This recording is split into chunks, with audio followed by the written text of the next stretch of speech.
what's up? It's me, Joker. Testing out a camera setup. Thought I'd do a video talking about E3. I mean, there's probably a billion of them. But, as someone who's like, man, I've watched E3 for a long time. Honestly, I can't remember. Probably like 2008 was the first one I watched. Um, I think, honestly, without a doubt, this was probably the worst E3 in quotes. I mean, like, there was so much stuff going on. I mean, clearly, like, look at all these conferences that went on. I mean, like, it's just like amazing how much crap there was, yet really there was nothing shown.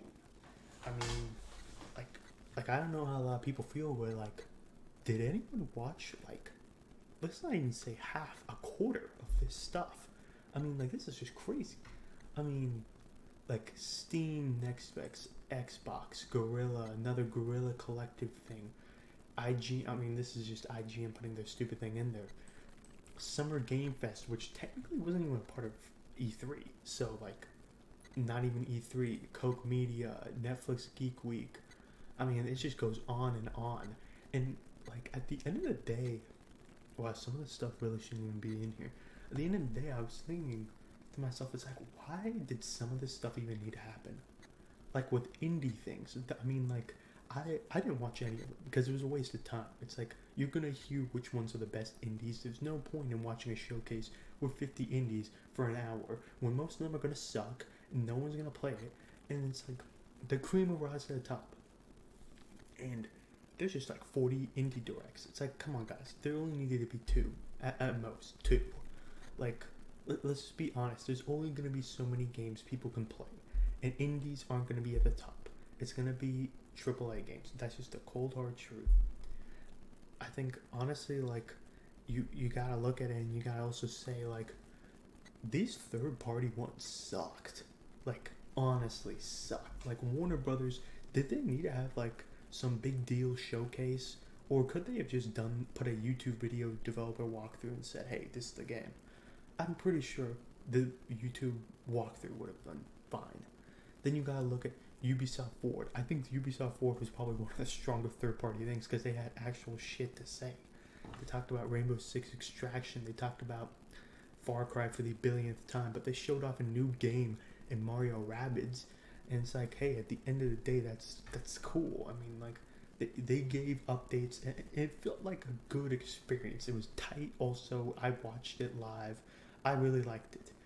The Square Enix Presents was an absolute clusterfuck. That was a great example of something that didn't need to happen. Maybe just save their stuff for Sony's showcase and, go from there. Because really, at the end of the day, it was two things and a bunch of mobile crap. I mean, like, it was Guardians of the Galaxy, which was basically half of the entire thing, and then Final Fantasy Origin, which was terrible. Honestly, what they showed was terrible. I played the demo. Demo was great. It's like, how do you guys screw this up? The game was good. The game was good. How did you screw this up? And I'm like, after playing the demo, I'm like, okay, I'm back on board. And then you look at the PC gaming show and future game. This is more indie stuff. I mean, come on. It's like the PC game show. I mean, I remember last year it was good. This year apparently it was bad. Verizon. I mean, like, I don't even know what the hell they did. Like, Verizon. Why are you even at E3? Like, honestly, like, looking at this, I think honestly they did this to pay the bills because the ESA's been in trouble. E3's falling apart with EA and Sony pulling out, other people doing their own thing. Honestly, at the end of the day, E3 isn't a necessary thing. Now, putting everything together in one weekend, I think is better. Putting everything spread out like it was last year was freaking annoying. I think there needs to be just a weekend where everyone agrees, hey, this is where we put our shit out. And I think that's where it's going to go through. You don't need E3. Clearly, you don't need E3.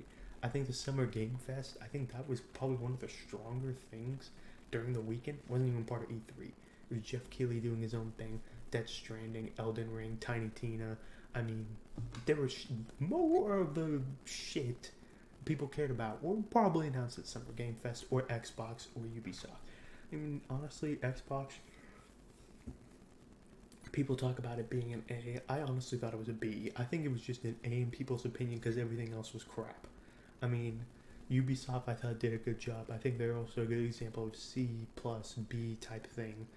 It was good. It was tight. Coke Media. I mean, that thing was an absolute joke.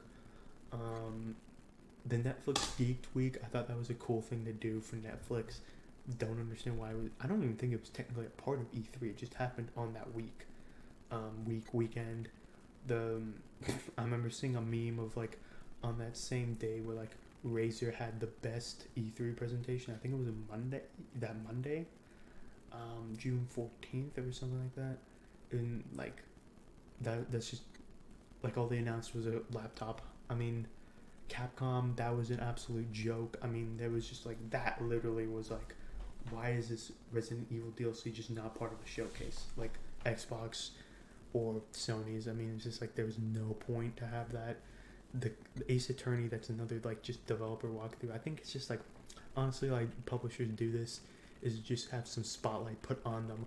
The attention's on them. Well, if you shit the bed, more people are going to notice you shitting the bed, which is what Capcom, Bandai Namco, I mean, let's go. Coke Media, Take-Two was a joke apparently. Warner Brothers, don't even know why it's called Warner Brothers. It was just literally Back for Blood and that was it. Square Enix made a mockery of themselves, like they do every year. Coke, I think I already said. The indie thing at the end of the day, I'm going to criticize it, but it's fine. I mean, there's a ton of indies, but at the end of the day, it's just not my thing. I'm going to play the best indies. I'm going to play, let's just play this shit. I'm going to play the best games. I think that's what everybody's going to do. There's a finite amount of money people have. And it's like cool to get your game out there, but I realized I kept hearing this on other streams and YouTube. It's like, you kept showing the same game. At a certain point, it's going to be like, why are you showing me the same game over and over again? That's not helping you. It's making people more annoyed. It's like, okay, guys, I get it. It's the same thing. That's kind of what I've felt about Deathloop, because Deathloop, they've just shown the same thing over and over again. It's like, okay, I get what's happening. So, like, at the end of the day, my thoughts at E3 is, like, E3 just doesn't need to exist. And the structure is right now. ESA doesn't need to be involved. Clearly, last year showed that E3 didn't need to exist. Publishers can do their own thing. And also, honestly, I think publishers need to reel it in and realize you don't need to make an announcement when you have literally nothing to show. And then, kind of I want to talk about Nintendo and Xbox. Like, they were the only big deals that come out here. Nintendo with Metroid Dread, that game looks sick as fuck. I think Zelda being delayed was probably expected for a lot of people. 2022 is going to be absolutely bonkers. Starfield, Legend of Zelda Breath of the Wild 2, God of War 2. I mean, oh my god. Talk about Game of the Year. That's probably going to be the most split year in history. It's probably going to go to Zelda, though, just because everybody loves. And let me just be clear. Where I stand. I'm a Nintendo Sony guy. I've seen the Nintendo bias plenty of times, and I can call it out because it is absolute bullshit what they do. Keeping their games at $60 years after they release, I think is the most egregious thing they do. It's absolutely a joke how they are so anti-consumer, and also how they treat YouTubers and streamers. It's just complete bullshit, honestly, at the end of the day. And they get a free pass for it because they're fucking Nintendo. And at the end of the day, it doesn't fly with any other company. So why should it fly with just one company that you have a shitload of nostalgia for? I mean, and then I code Sony. I mean, it's like, people talking about, Xbox. They came out with a bang. Let me tell you something. Xbox did the bare minimum to not be an absolute joke compared to Sony. Sony's fine. That's it. Now, let me just say this. Putting games out on Game Pass, I'm talking about the contrast between Xbox and Nintendo. I mean, this is just pro-consumer stuff. Now, let me tell you, I'm a business major. I have no idea how they make any money on Game Pass. That makes no sense to me how they're able to get these big titles day one, like Back for Blood, putting out their own games that are $60 and just saying, hey, you give us like $10, you can play the game. It's like, okay, I don't know how you guys make any money, because it goes back to Netflix. It's like, how does Netflix even make any money? They have to put so much money into making content, and it's like, okay, how are you making any money to even sustain this? And it's like, what they had to do in the beginning is take on a ton of debt. Like, they have 16 billion in debt. Now, Microsoft's a completely different company. They have more cash on hand. They can handle this sort of thing. But at the end of the day, it still results in, is this even profitable? And that's why they're probably pivoting and, you know, moving on to putting it on everything, because they need tons of subscribers at the end of the day. And, you know, I think Xbox, you look at it, they were probably the best conference, because what the show was cool. I mean, they showed you 27 games are going to be day and date on Game Pass. And going back to the indie thing, the indies they showed are the top tier indies that you're gonna play. I'm talking about the Ascent, 12 minutes, you know, the Gunk, I mean, like, stuff like that. They took the time to show. Tunic, we've seen that. I mean, I saw that at like 3 game showcases. That game looks good.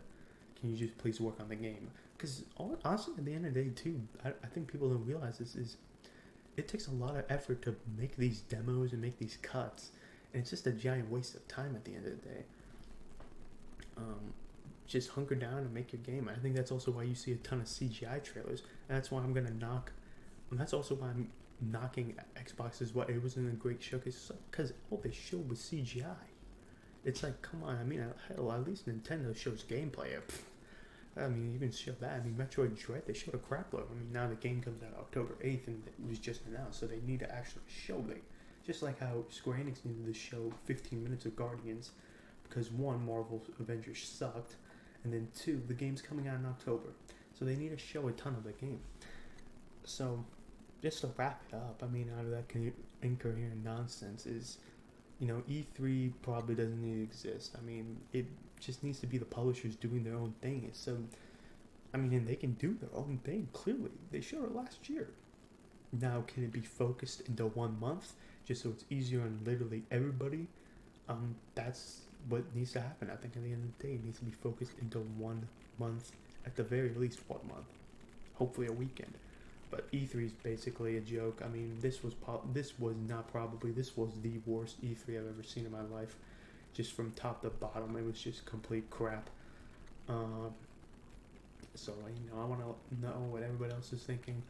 You know, put your grades down for your the showcases you thought were the best. I think, honestly, top 3, it's going to be Xbox, Nintendo, and Ubisoft. I loved Forza and Halo. You know, Halo, I wanted to see story, but, you know, multiplayer looks sick. And I like the direction they're putting the story in now. You know, Nintendo, Shin Megami getting a date, that was cool. Metroid Dread, that was awesome. You know, seeing the little glimpse of it, Zelda, was a good touch. I mean, I like how they ended their direct better than Microsoft. I think that Redfall, I think, was that game. I think that was a terrible way to end the conference. I think you should have honestly ended it with Forza or Starfield. Even though Starfield was just CGI. And then Ubisoft, you know, the new Rabbids game was dope. Far Cry Extraction, I think, looks very interesting. And then, of course, Far Cry 6, I think the tone that was set in that trailer was sick. So, you know, let me know what you guys thought. And until next time, see you later. Bye.